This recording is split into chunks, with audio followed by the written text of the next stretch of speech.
We don't kill nobody, we don't push nobody, we don't make nobody. Like, if you don't want, okay, leave.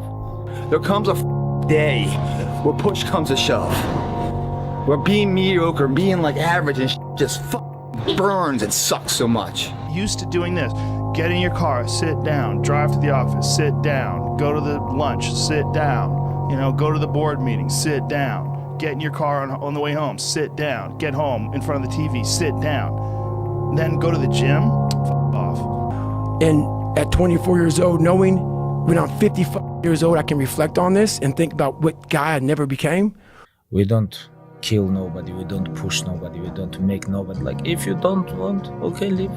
Like, even yesterday, I was talking with them. It was Saturday, and everybody complained about they tired. What you want? All week you was work hard. End of the week, if you don't tired, this is good question. You have to worry about yourself. But this is Saturday. Your 6th day, you work so hard. Of course you're gonna tired. Tomorrow rest, and Monday we're gonna begin one more training. If you don't want, go back to Dagestan and stay with your mom.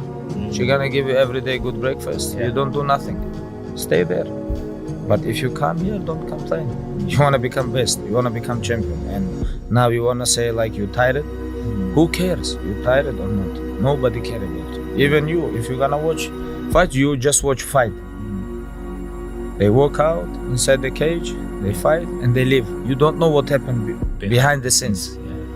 This is not your business. Nobody cares about this. Yeah. He was tired, he had personal problem, family. Nobody cares. You don't know, like, you just see how he fight and he go. Yeah. And for this one, you have to train so hard. If you don't want, halas, go back to Dagestan. Nobody gonna ask about yourself. Without you or with you, there is always gonna be champions. With your name, this is your choice. You wanna put your name there? Okay, work hard. No, bye-bye. It's like very simple, nothing special.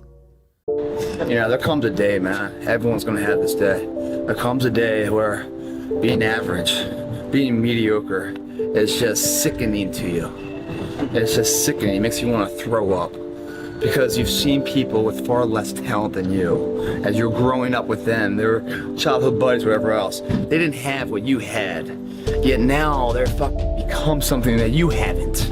There comes that day. It's either when you're young, and it strikes you on the baseball field because you're sick of striking out, or it's when you get fired from your 5th job, when your wife and kids are on your ass because you don't know how to support them anymore. There comes a day where push comes to shove.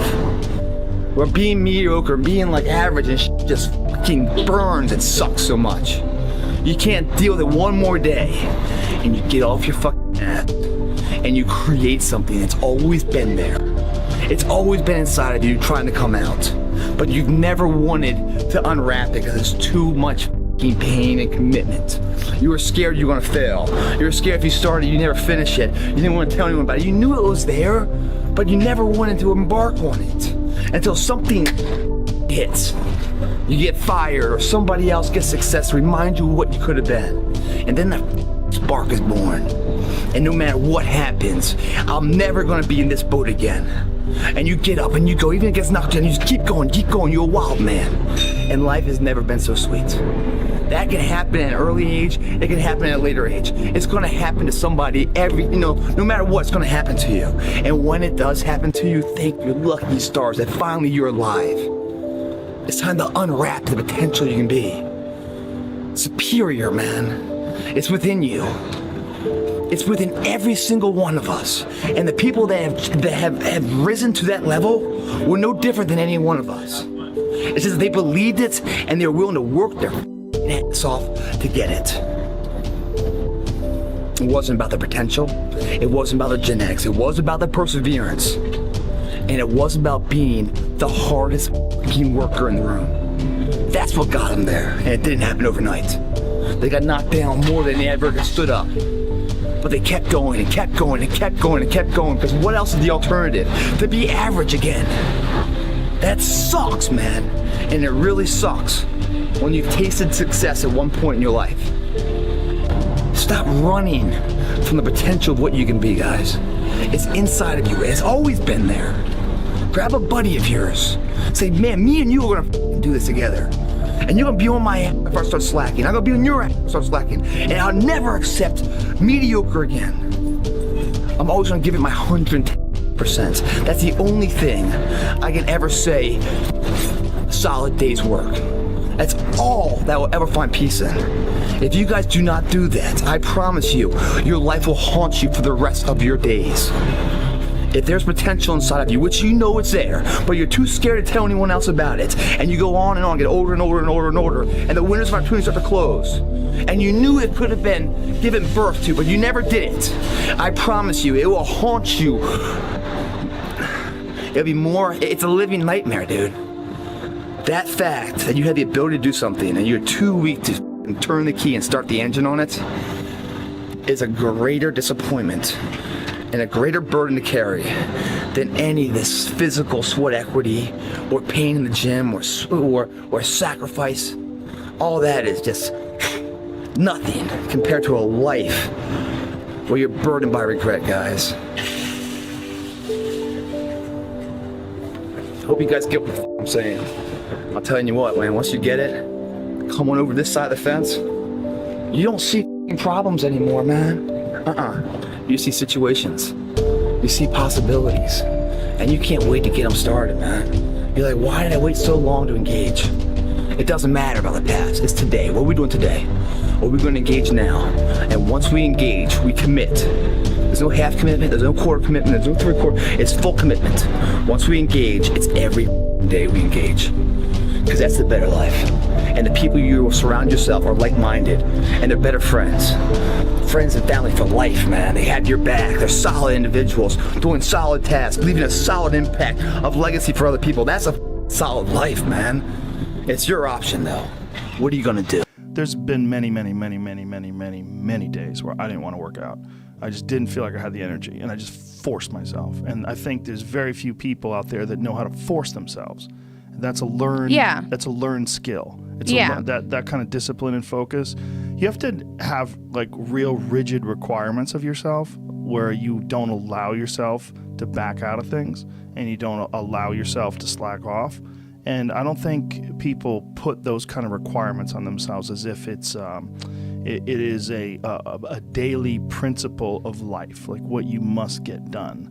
You know, you must brush your teeth, you must exercise for 45 minutes. And if you did that, I think you'd be healthier and happier, and your body would perform more smoothly.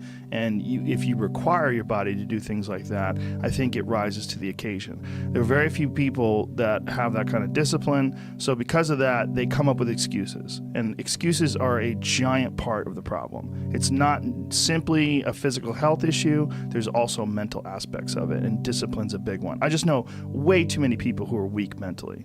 And I can't just chalk it off to only, you know, their physical, the way they physically feel, because I felt like 100 times, and then I worked out, and then I felt way better.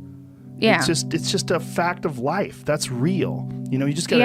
And people don't know how to do that. And it's not. And if you're used to doing this, get in your car, sit down, drive to the office, sit down, go to the lunch, sit down. You know, go to the board meeting, sit down. Get in your car on the way home, sit down. Get home in front of the TV, sit down. Then go to the gym, off. They don't have any energy. You know, their body's not. Their body's like, I don't have it in me to do this. And I don't believe that. I think it's a lot of it is the mindset. No one's gonna come to help me. No one's gonna come to help me. It's me against me, period. And so I had to man up, and I said, the first thing I gotta start doing is facing every fear I have, no matter what the it is, man. And these things would keep me up at night. No one, people who are hearing this, they will never really understand and grasp when you face these things and so many things, how they keep you up and haunt you at night. It was a violent struggle daily to get where I'm at today. I'm not gonna water it down. It wasn't fun. It ain't fun today. I had two options: to either be that 300-pound guy who sprayed for cockroaches and made $1,000 a month, and at 24 years old, knowing when I'm 50 years old, I can reflect on this and think about what guy I never became, or I can totally just sack it up and fail until I succeed.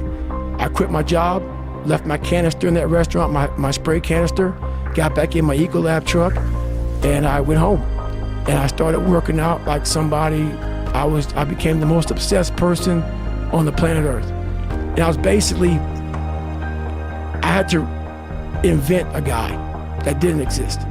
I had to invent a guy that can take any pain, any suffering, any kind of judgment.